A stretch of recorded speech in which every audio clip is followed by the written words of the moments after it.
गरीब मां बेटी की सफलता। जिग्ना नाम की औरत अपनी बेटी स्नेहा के साथ रहती थी।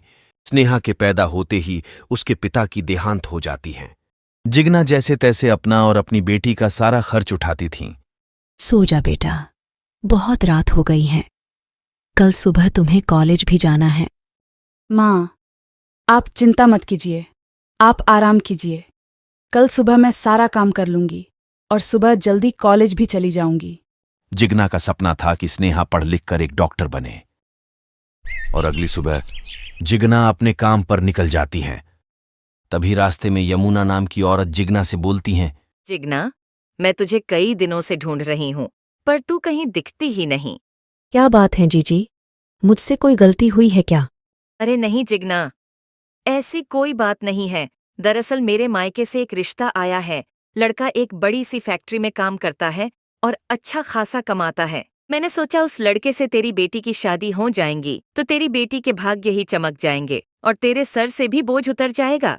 मेरे और मेरी बेटी के बारे में सोचने के लिए आपका बहुत बहुत धन्यवाद जीजी। मैं अपनी बेटी को पढ़ा लिखाकर डॉक्टर बनाना चाहती हूँ। घर में एक शाम की खाने के खर्चे तो हैं नहीं और बेटी को डॉक्टर बनाएगी। मैंने सोचा एक गरीब की भलाई हो जाएगी, पर भलाई का तो जमाना ही नहीं है। जिग्ना चुपचाप ये सारी बातें सुनकर वहां से चली जाती हैं। देखते देखते रात हो जाती है और स्नेहा बोलती हैं, रात होने को आई है, माँ अभी तक क्यों नहीं आई हैं? माँ ठीक तो होगी ना? तभी वहां जिग्ना आ जाती हैं। माँ, आज इतनी देर क्यों हो गई और आप परेशान क्यों लग रही हैं? कुछ नहीं बेटा, मैं ठीक हूँ। तुम ये सब छोड़कर अपनी पढ़ाई पे ध्यान दो। स्नेहा की पढ़ाई में लगन देखकर जिग्ना का हौसला और बढ़ जाता है। ऐसे करते करते कई दिन बीत जाते हैं और स्नेहा एग्जाम में पास हो जाती हैं। जिग्ना अपनी मालकिन से बोलती हैं, मालकिन, मुझे अपनी बेटी की पढ़ाई के लिए उसे शहर भेजने हैं। मुझे पैसे की जरूरत है। क्या आप मुझे पैसे एडवांस दे सकती हैं? जिग्ना, अभी मेरे हाथ में पैसे नहीं हैं। तुम चिंता मत करो, रात को मालिक आएंगे तो मैं उनसे बात करूंगी। तुम कल सुबह आ जाना। ठीक है मालकिन। मालकिन की बात सुनकर जिग्ना को एक उम्मीद की किरण नजर आती है और जिग्ना वहां से चली आती है। घर आकर जिग्ना स्नेहा से बोलती हैं, स्नेहा बेटा, पैसे का इंतजाम हो गया है।